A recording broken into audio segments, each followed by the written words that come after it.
Cast is now starting. All attendees are in listen-only mode.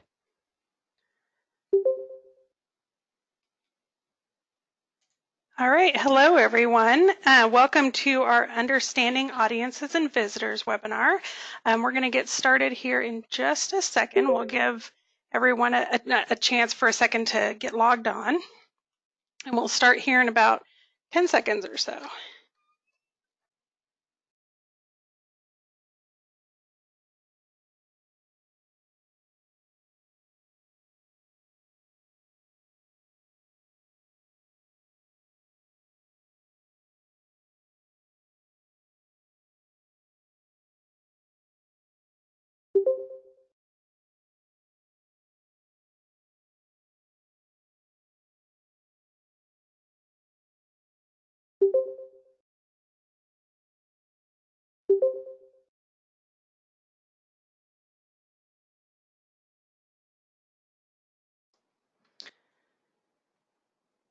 Okay, good afternoon, and thank you for joining our webinar on Understanding Audiences and Visitors.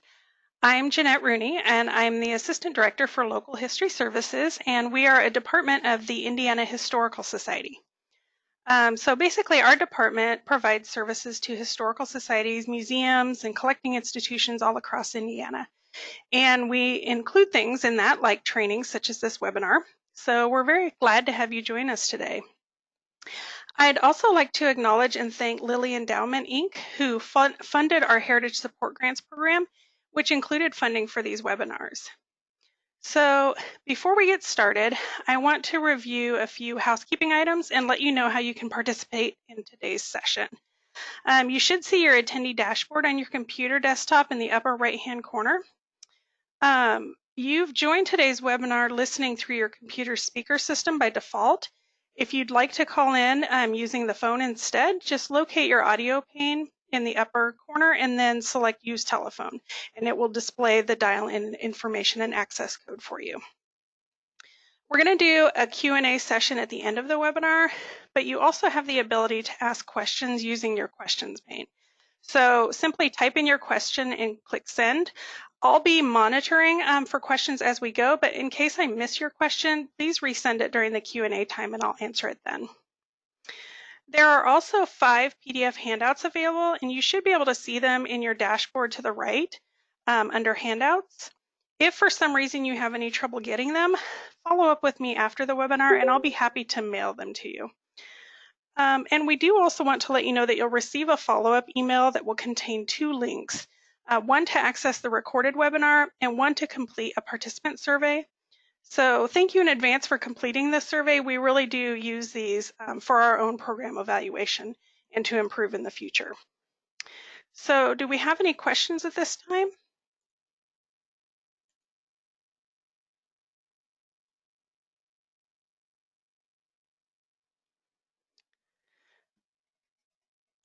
Okay, I don't see any popping up. So we're going to do a quick poll question and then we'll get started. So for our poll, you should see a pop-up on your screen, and we're curious to know how many people are watching the webinar on site with you.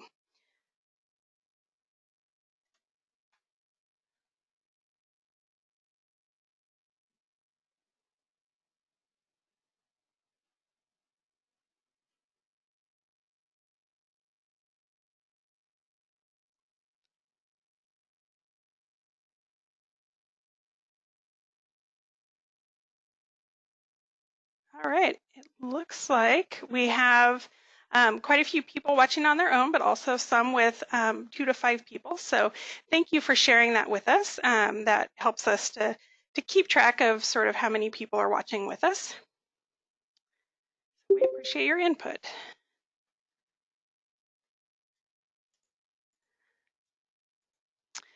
All right, so here are our objectives for today. So in the next 60 minutes or so, we're going to take a look at several aspects of the webinar topic, including why people visit museums, how to identify and get to know your audience and your visitors, how to provide excellent visitor service, and then we're going to go over some methods of evaluation. So let's start with why people visit museums. For one thing, not everyone will visit museums for the same reasons. So some people will come for student tours. Visitors might come who are interested in learning or doing research, maybe digging into what our collection has to offer.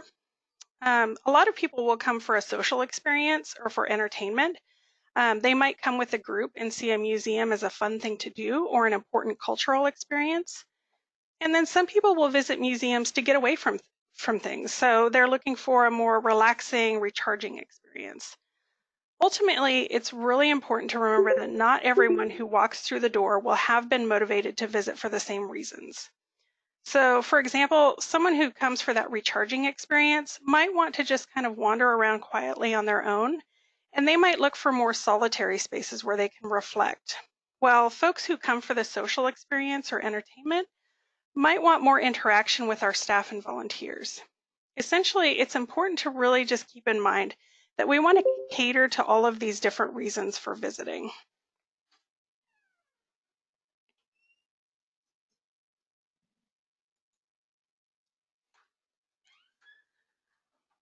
I just was told that you can't see my screen. I apologize for that. You should be able to see it now.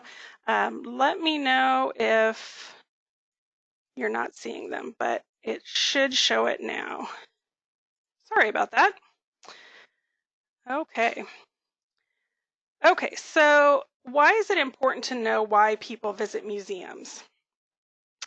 For one thing, it means you shouldn't take a one-size-fits-all approach to what your museum offers.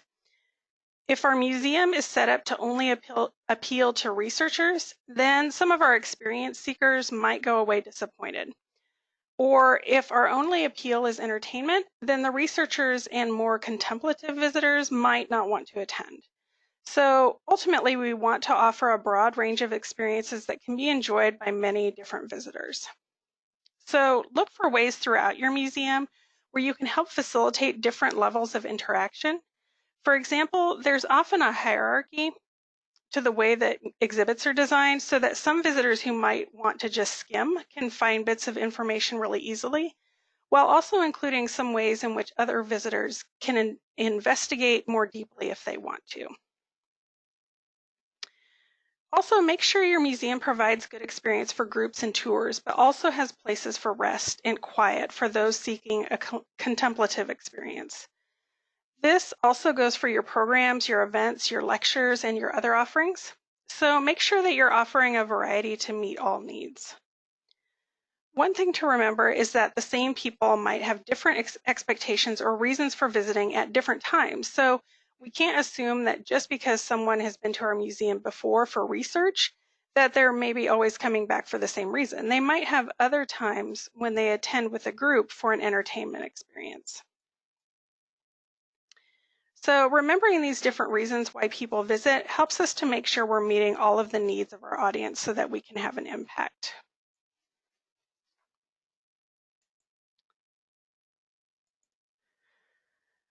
Okay, so one thing to consider when you're doing your planning process is using a logic model. This is a really handy tool that we've been using for a few years now, and it can be used for general strategic planning. It can also be used to plan specific programs and exhibits and other activities. To fill out a logic model, it generally works best if you begin by answering the question at the far right and then work towards the left. So then once the logic model is completed, it actually reads from left to right. So let's work through this step by step. Beginning at the far right, we want to do some deeper thinking about what impacts we want to have in our community. These are the really big picture changes that we want to make. So, for example, an impact might be that our local community has stronger ties to cultural heritage and history. Then, working left, we look at our outcomes section. These are a little more focused and shorter term. For example, an outcome might be that our local community is participating in more collaborations for heritage. The outputs in the middle section are the concrete, tangible results that will lead to the outcomes and impacts. So, for example, an output might be that our audience members have attended our programs that promoted connections throughout our community. The activities to the left of that are the actual things that we will do to achieve those outputs. So, for example, we will do this type of research, we'll put on X number of programs and share X number of resource materials. And then finally, at the far left, your inputs are the resources you need to make all of this happen. So, for example, staff time and number of staff, technology, funding, physical space, all of those actual tangible things that you need to do your activities.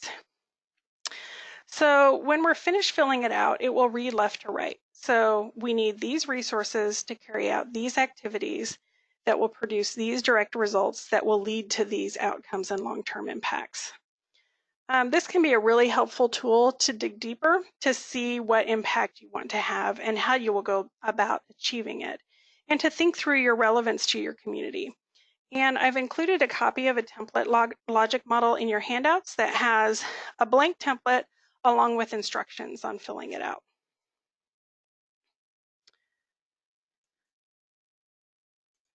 Okay, so let's talk for just a minute about visitors versus audiences. They're actually two slightly different things.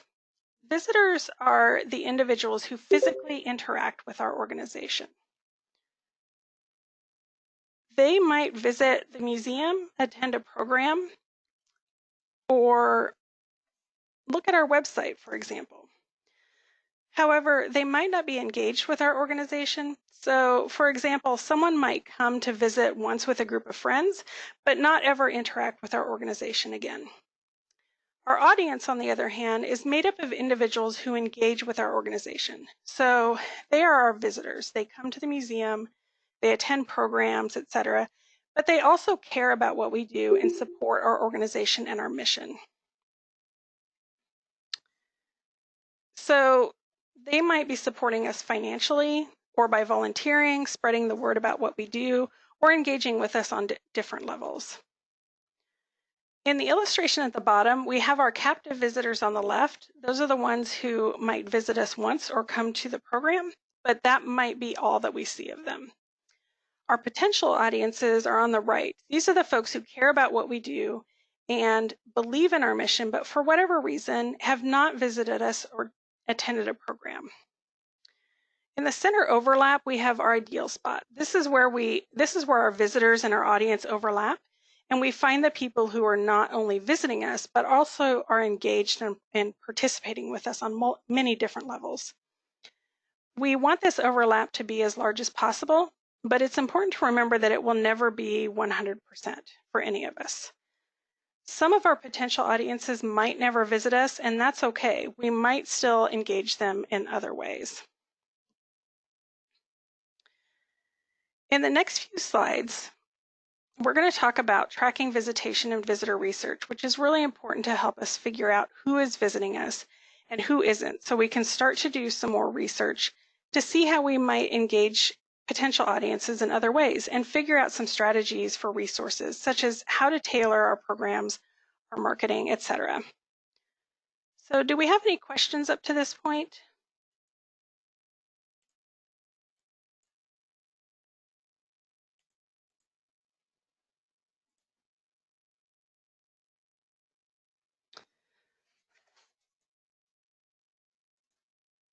Okay, so why is it important to track visitation? For one thing, it helps us to figure out who our visitors and our audiences are. In other words, who's coming to visit and who is more engaged with our organization. It also gives us an idea of how our museum is used by the public and whether we're serving community needs.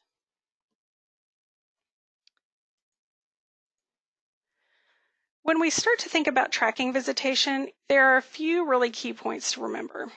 First, we want to try to be as accurate as possible. So, for example, when the UPS delivery person comes to drop off packages, they obviously aren't a visitor, so we shouldn't count them as such. If you're just getting started with tracking visitation, or if you're planning to track attendance at an event, it's always best to start out by thinking about why you want to collect the information. So once you know what you want to use the information for, then decide exactly what you will collect that will get you the data that you need.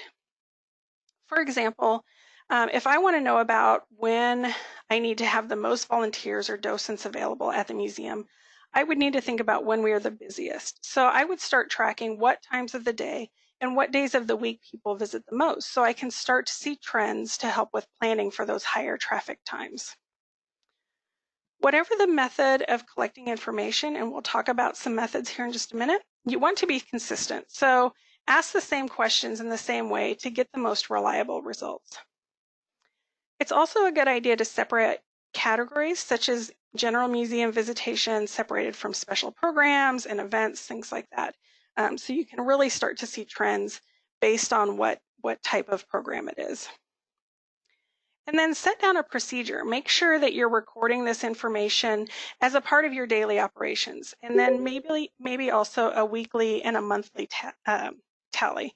And then set aside regular times to analyze what you've collected.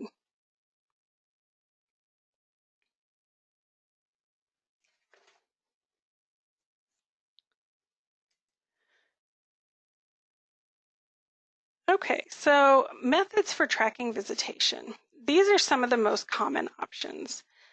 Automatic door counters can give you a starting point, but they aren't going to be very accurate. They'll count any time someone walks across the threshold or opens the door. So that means it's going to inflate the numbers by counting staff, volunteers, a delivery person, maybe children who are going in and out. So you could try and create an estimate based on how many staff and volunteers and deliveries were there on any given day, but it's still not going to be entirely accurate. Another option is a guestbook or register, which is a good method for many organizations, but be aware that not everyone will fill it out, and many people will not fill it out completely. So you might get the name of one person in a group, but not everyone, and many people are not comfortable with filling out a guestbook, especially if they don't know how the information will be used.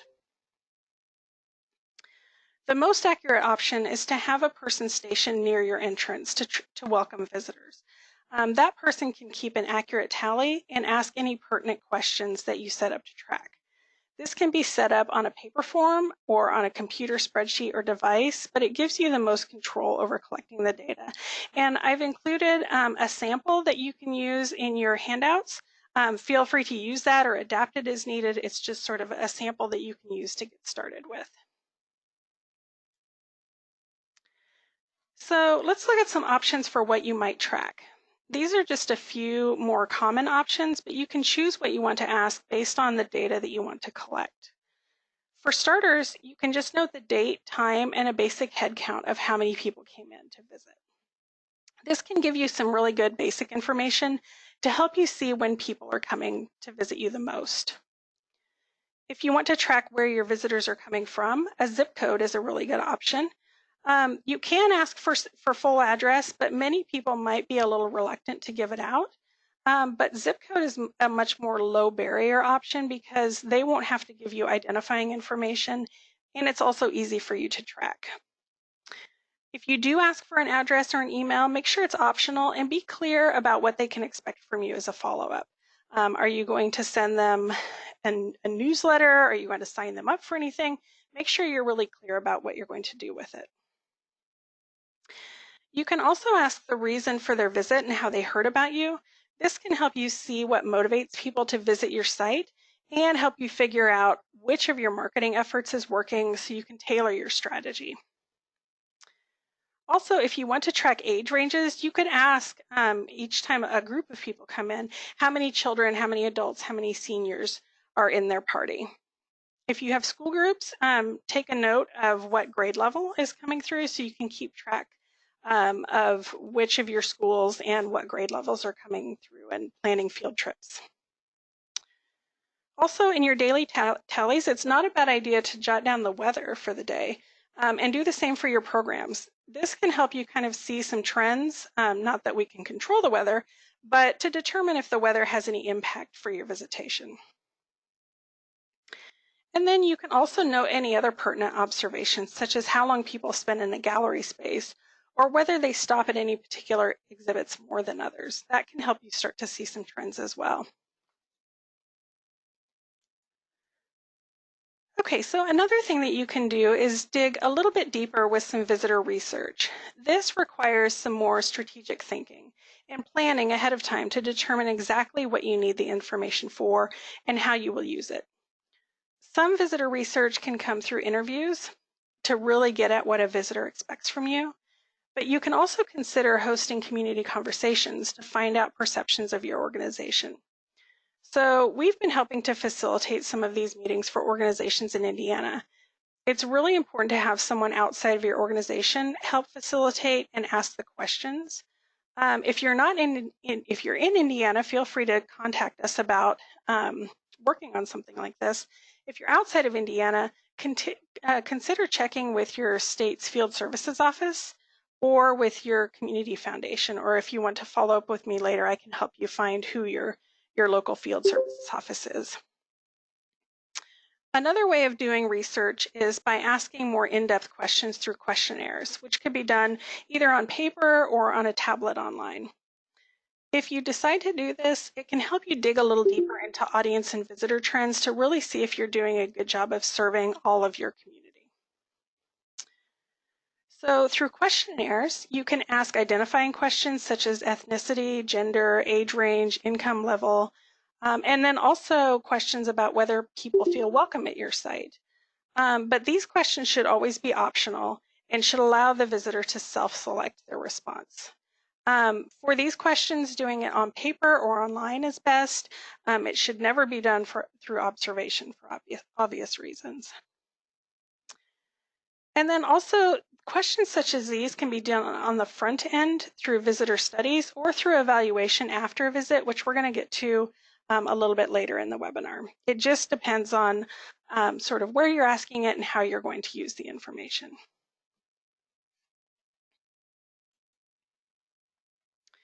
So how and why would you use all of this information? For one thing, you can track visitation over time to see trends that can help you plan high and low traffic days and times. It can also help you target your programming, etc. And if you know how people heard about you and why they're visiting, you can adjust your marketing and your engagement strategies, as well as plan your programs around this. Many funders will want to know about your visitation rates and whether your visitors are a close representation of your entire community. And then you can also segment out your tracking to see some further details. So for example, do most of your weekday visitors come just to research, or do most of your families only come on Sunday afternoons? And you can also compare your community to your community demographics to see if you're serving your entire community and find out who isn't coming.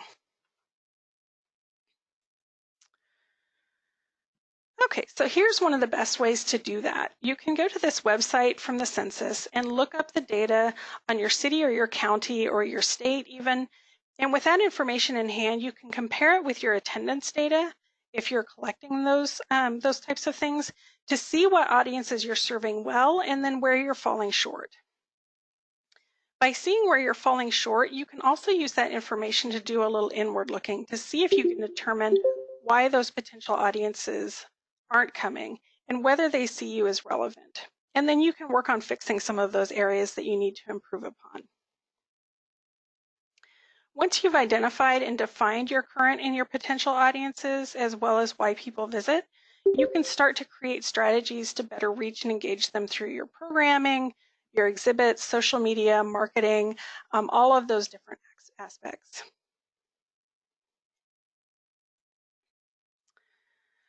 Okay, another key aspect to engaging our current and potential audiences is to remember that as museums and nonprofits, we are at our core community-focused organizations. So we hold the community stories and important collections relevant to local and regional history. So we really need to be outward-facing in our focus. We exist to serve our communities, so a big part of that is actually being out in the community. The first thing to do is get involved and interact. Our work shouldn't just be about getting people through our doors, but should go deeper to our missions. So make sure that representatives from your organization, whether your board, your staff, are joining in and participating with other community organizations and activities, and not just for promoting your museum.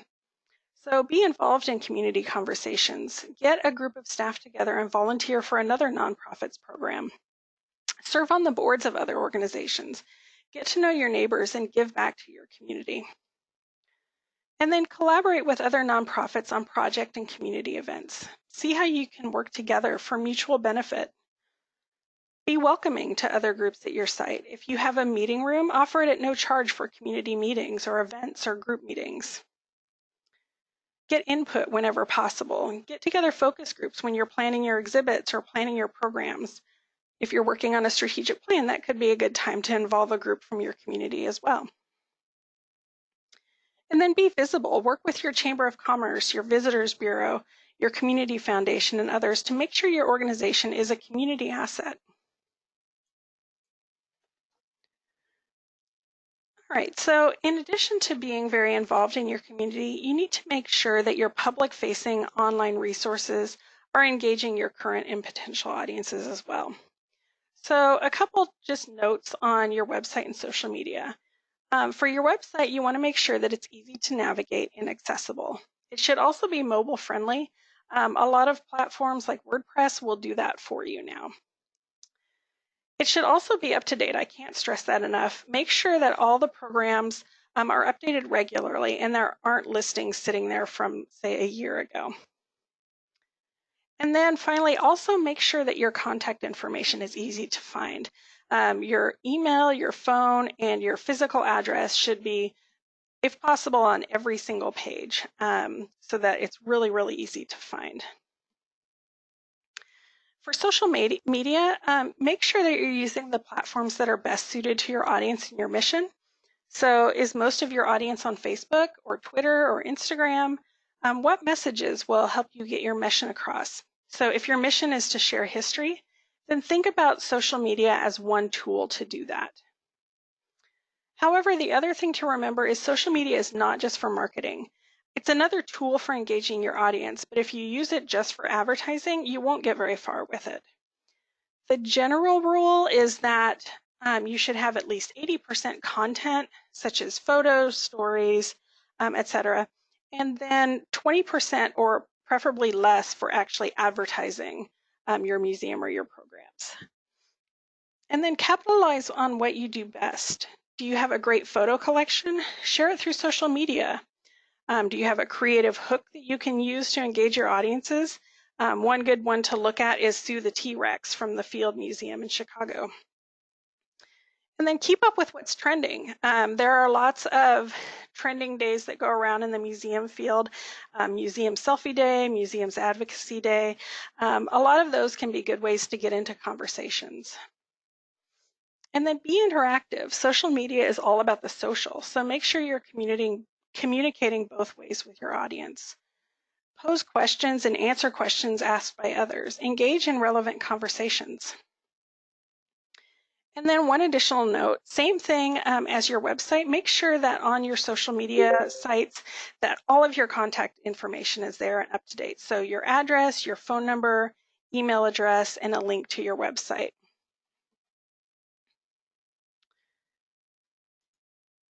Okay, so we're going to shift gears here just a little bit to talk about visitor services. And I'm going to pause for just a second to answer a couple questions. So we had one question come in saying, let's say someone comes in to donate an artifact. Should we count that person as a visitor, or do we consider them like the UPS guy?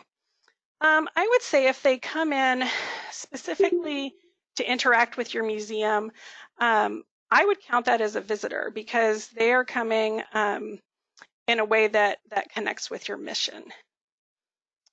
And then, do I suggest promoting posts on social media? So I've heard a little bit both ways about that, about whether or not to promote posts. I would say give it a try. It's very, very, very inexpensive. Give it a try and see if it works for you. If it doesn't, you're probably not going to be out very much. But if it does, then you'll know sort of how to do it. I know a lot of places do post or do promote posts on Facebook.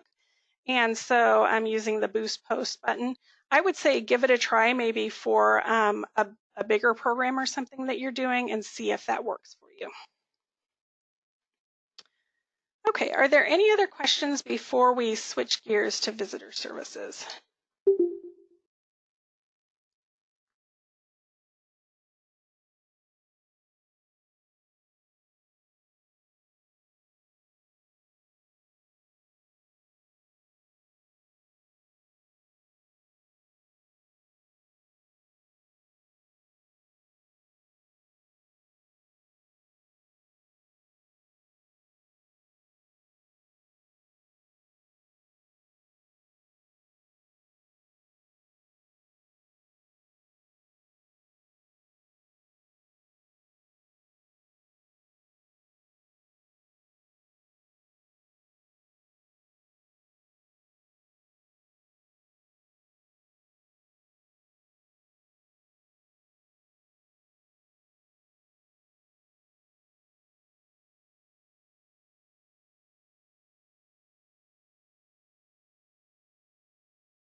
Hi, everyone. Sorry about that. My audio just disconnected, so I've called in using the call. Could someone post on here whether you can hear me now? Okay, great. Sorry about that. I don't know what happened there. Okay, so we're going to switch gears a little bit to talk about visitor services. What we've talked about so far is about understanding why people visit museums and how to find out more about who's visiting you, and then also how to get to know your community. So what we're going to talk about now is how to provide the best possible experience for those who walk through your door.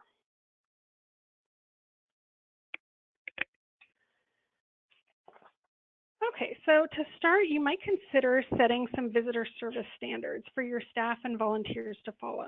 These can be part of your visitor service training and can be posted in staff and volunteer areas, or even on your website, depending on how you put them together. These standards can really set the tone for how all of your interactions will be handled, including how visitors will be greeted, how issues will be addressed, and how to respond to questions. So use terms such as how you will be welcoming and greet visitors positively, how you'll go above and beyond, and put visitor satisfaction first. Here are some sample standards, but feel free to make up some of your own as well. So I've included some links to some really good resources in your handouts. But essentially, the standards are just there as a reminder to keep visitor services in the front of mind.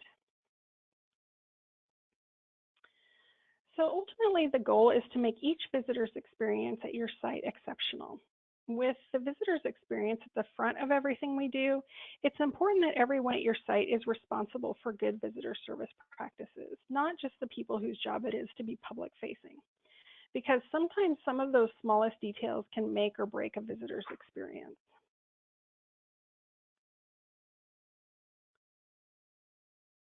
So as a part of this, consider making visitor service training part of your regular operations. It can be something you do once a year or every 6 months with additional trainings for new staff and volunteers. When you do a training, make it fun and a comfortable environment and encourage interaction and feedback. At a minimum, training should include your visitor service standards, the overview of your organization, including things like your history, your mission, what your museum contains, programs, and how the museum operates.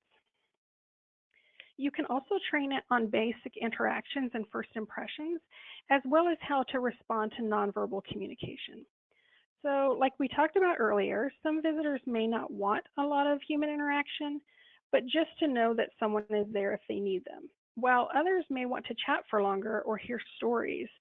And our staff and volunteers need to be able to tell when visitors want to interact and when they don't. There are some great resources out there about how to read nonverbal communication, and I've included a couple links in your handouts.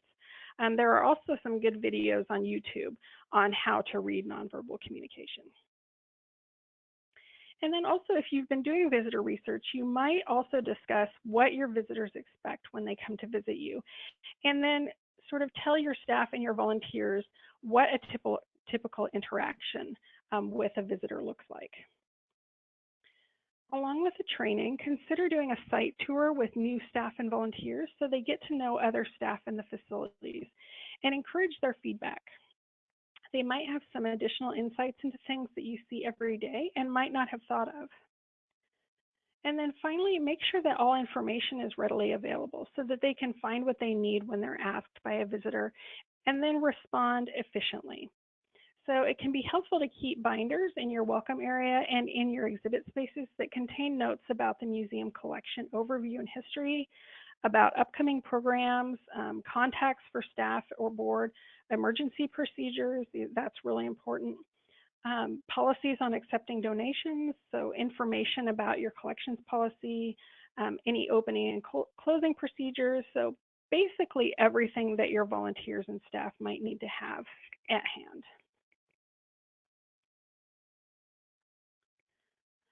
Another element to visitor service to consider is your visitor's entire experience. One tool for this is called journey mapping. Basically, journey mapping functions to visualize all the steps in a visitor's experiences from the very beginning to the very end so that you can identify whether you're addressing all of their needs all along the way. So what you do with this is you look at what happens before the visit. So when the visitor might hear about you, when they decide to visit, look at your website or travel to your site, and then get in the door. And then you look at what happens during the visit, all of the thought processes they're having, all of the emotions they're feeling, all their human needs. And then what happens after the visit? So they leave their site, they leave your site, and then what?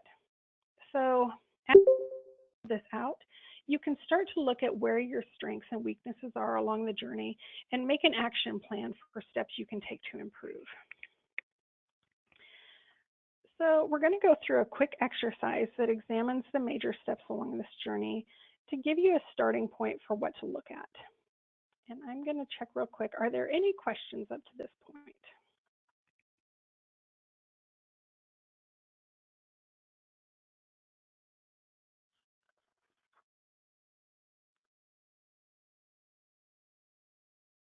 Okay, so first, start with what happens before the visit.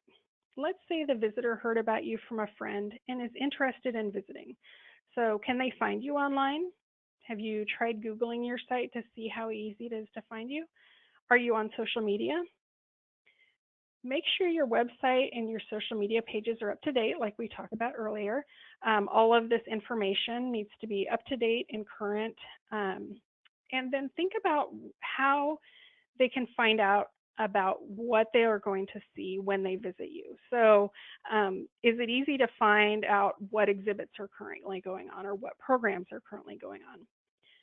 And then what if they just want to know more about your organization? So say they want to find out when you were founded, et cetera. Make sure your about page is up to date and current. All right, so they've decided to visit you. Now what? If they're arriving in a car, can they find your location easily? So where do they park? Consider also if they're coming on public transportation and whether there's a stop nearby. And then is there a sign for your museum that makes it easy to find? Is it easily identifiable? What about accessible parking and entrances? Another thing that's especially important for larger buildings, make sure that your entrance is clearly marked and easy to find. It can be really frustrating for a visitor to have to walk around to find an entrance to a building. Make sure landscaping is tidy and inviting and that your pathways are clear and free of debris.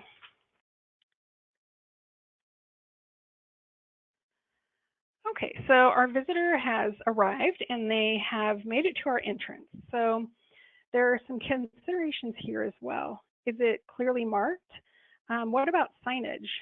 We should consider having a welcome sign, our hours posted, and an open close sign, as well as a note about whether the door is push or pull, which is especially important on historic structures that weren't built to current fire codes, and so the doors don't always open outwards.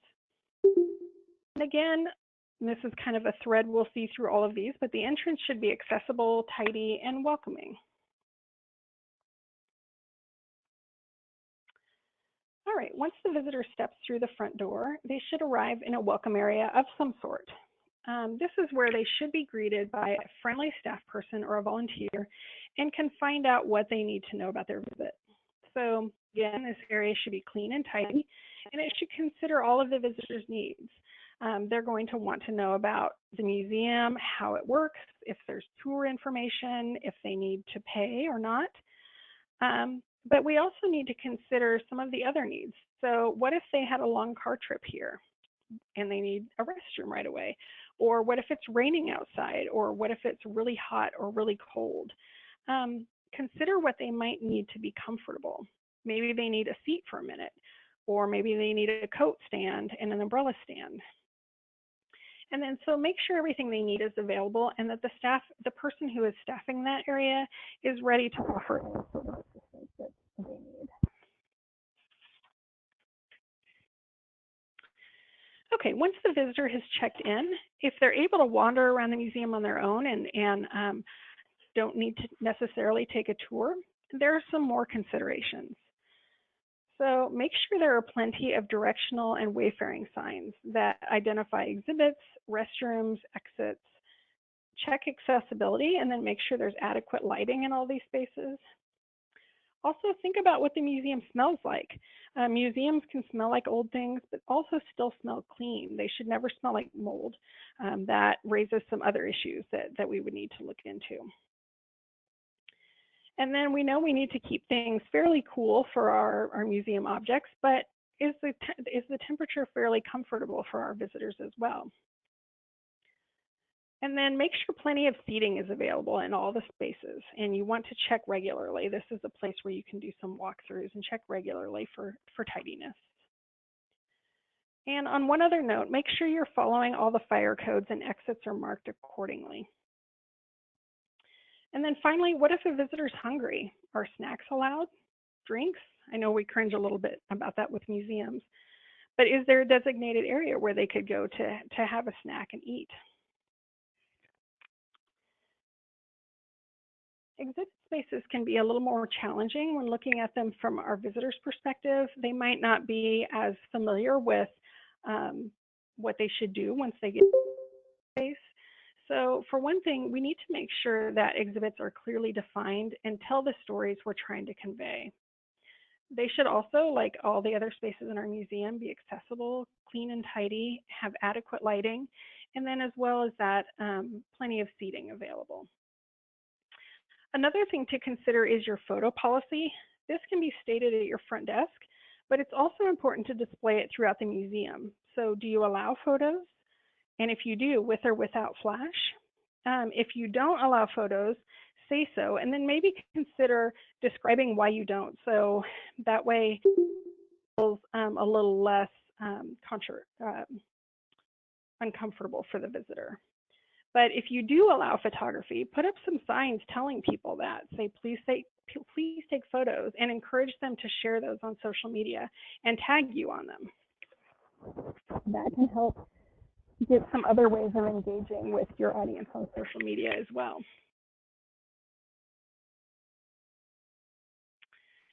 And then usually at some point in every visitor's journey, they'll need a personal comfort moment. And the state of the restrooms can tell a visitor a lot about the organization as a whole. So is the restroom clean and sanitary? Is it well stocked? Is there a changing table in all restrooms? And if your museum is fully accessible, make sure your restroom is too.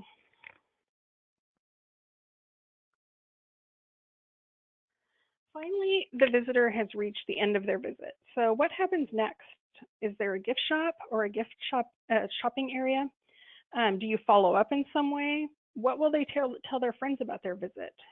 Will they visit again? So these are all things to consider as well. And we'll get into doing here in just a second. Okay, so that activity is a way of looking at the human side of the visit from our visitor's perspective. By doing this and thinking through all of the aspects, it can help us make sure we're meeting all of our visitors' needs when they're at our site, and then also making their visit as seamless as possible. Part of this is having a daily facilities checklist, and I've included a copy of that in your handouts. To use that, you essentially do a walkthrough around the exterior and the interior of your building daily, and then make sure everything checks off the list. Some things, obviously, such as restrooms in the welcome area, should be checked a little bit more often. Okay, so in the last part of the webinar, we're going to get into evaluation. Are there any questions about what we just checked on before we go forward?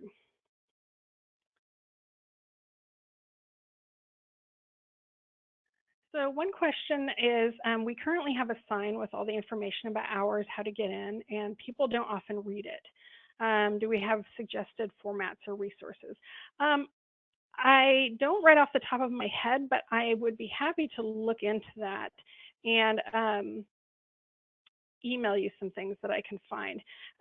If you get our Communicate Online weekly e-newsletter, we actually have a link that's going to be in there tomorrow about wayfaring signs. So I will go back and look at that and see if that addresses that, and I'll be happy to email follow up with you if that works. Another question, will we be able to get a copy of the PowerPoint to go back and reference? I'm happy to share the PowerPoint.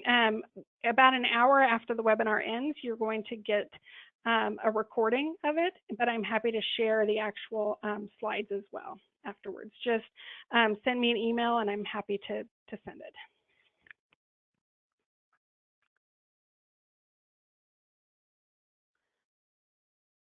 Okay, so we're going to get into evaluation. Once a visitor has experienced our site or come to one of our programs, it's a good idea to be doing evaluation to see what their experience was like.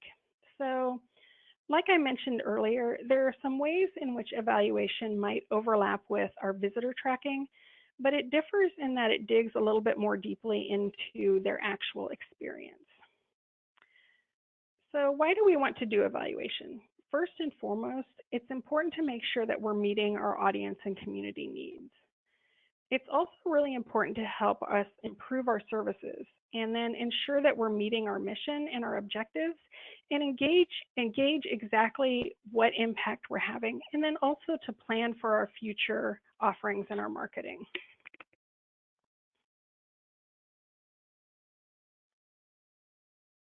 So if you're just getting started out with evaluation, I'd recommend choosing just one of your programs or an exhibit to evaluate so that you can get a feel for the method, what questions to ask, and how your audience responds. Again, like we talked about with tracking visitation, make sure that you do some planning ahead of time and decide exactly why you're doing a survey and what you're, which will help you, and it'll help inform what specific questions to ask. Then you can decide what method you'll use, and we'll talk more about some possible methods here in just a second. And then also don't ask questions about things that you can't or won't change. For example, if there's no way that you could be open on Mondays, there's no way you could staff that, then don't ask your visitors whether they'd be willing to come on Monday, because it can be frustrating to be asked a question about something and then not see a change as a result of that.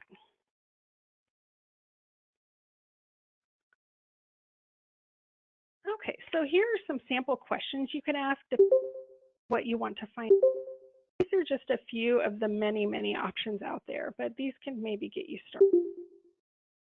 So you can ask a first impressions question and leave it open-ended.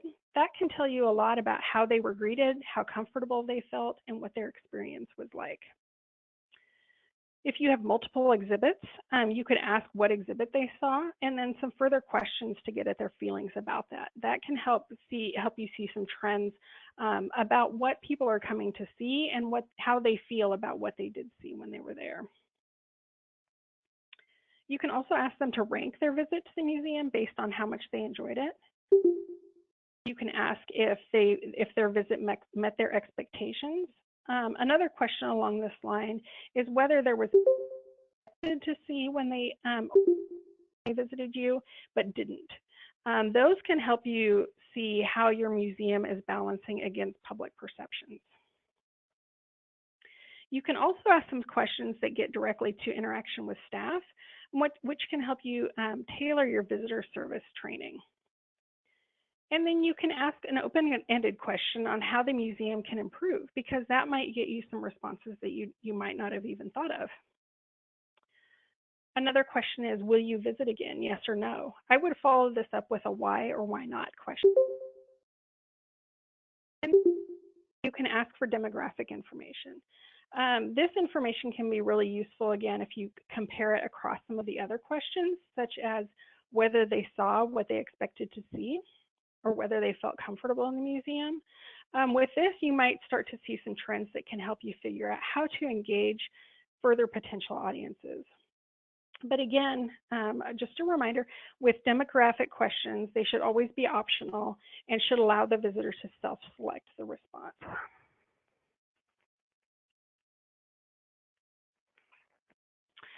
All right, our final slide, we have some tools for evaluation. So the first is surveys. You can do these on paper, especially paper actually still works really well for online. SurveyMonkey has a free version that you can use for up to 10 questions and up to 100 respondents. And Microsoft Forms also allows you to do surveys for free. Again, you can just have a stack of short paper surveys for visitors or program attendees to fill out. Be sure to let them know why you're collecting your data and then what you will use it for. So if you're going to use it to improve your programs or to see how you can better improve things across your institution. It's not a bad idea to share that. And then one side tip, to see some really good examples of online visitor surveys for museums, Google Museum Survey, and then you can see some results there from other museums who are doing surveys, and you can see what kind of questions they're asking. You can also do comment cards or a comment box. This can be a really easy and inexpensive way to collect some information. If you do this, I would consider including just 1 or 2 pointed questions, and then make sure you have a system in place for regularly collecting and analyzing that information. So a lot of museums do sort of a sticky note wall. These are like comment cards, but less formal. It's more public. You can do this throughout different spaces in your museum. If you do this, I would pose a specific ask people. Make sure that you're monitoring and collecting them very, very often. I would say either daily or more than once a day. You can also do a lot of things with observations. So keep track of observations made by staff and volunteers. For example, one museum I knew had a small museum space, and they wanted to know how much time people spent in front of each exhibit that they had in there. So the volunteer in the space had a list of the exhibit cases, and all they had to do was make a check mark next to the exhibits that people actually stopped to look at, rather than just walking by. So they followed that trend for a little while, and they were able to see actually to their audience and which ones people weren't stopping at regularly. You also want to track your comments on social media. So Facebook, TripAdvisor, Yelp, Google, Twitter. Even if you don't have a site, people can still comment about you on there. So it's a good idea to be checking those fairly regularly, or on travel sites in particular. It's worth it to claim your own site, so on Yelp, etc., just to kind of see if people are making comments or anything that you need to respond to. And then finally, again, there's in-depth evaluation. So that, again, like doing sort of front-end visitor studies, it gets a little deeper into studying what your visitors are doing and who they are. And it usually involves some in-person front-end planning. Okay, so just to give a last example of the evaluation process, essentially you could choose one of your regular programs. So for example, maybe a brown bag lecture. First, determine why you're doing the evaluation. So is it to improve the program, to decide whether to continue it, to figure out how to increase attendance, and then determine what questions you're going to ask based on those reasons. Then for this audience in this particular program, you might put together a paper survey to hand out after the next program. And then once the program has taken place, then you can compile the data and see what trends can be found in the responses, using that information to make some improvements for the next time around.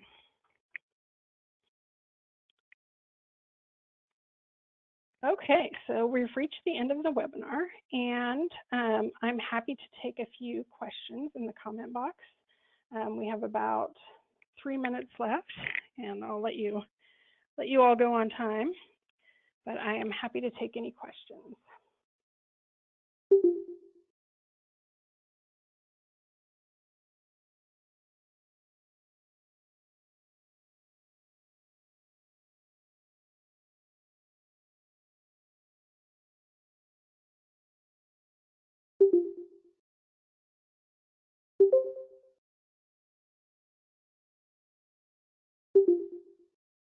Okay, well, thank you all so much for joining us for the past hour.